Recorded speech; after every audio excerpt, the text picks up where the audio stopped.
acum o să dăm Reaper la copiii României, Snook și Bendes. Și chiar și Oșină. Bun, băieți.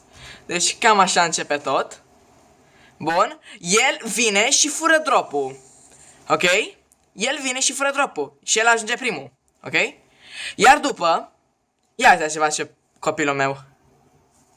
Copilul meu, Snook, trage.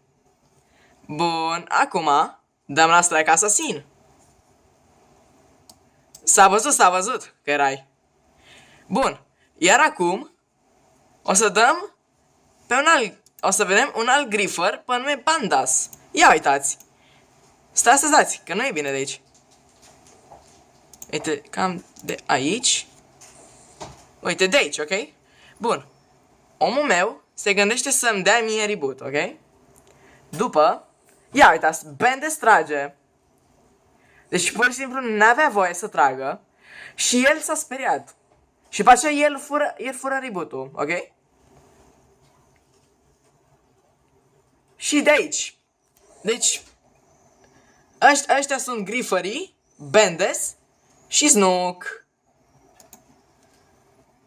Și Ocean, că face parte. Deci dacă joacă cu ei, își ia bani. Deci cam atât. Ne vedem pe YouTube, băieți. Salut!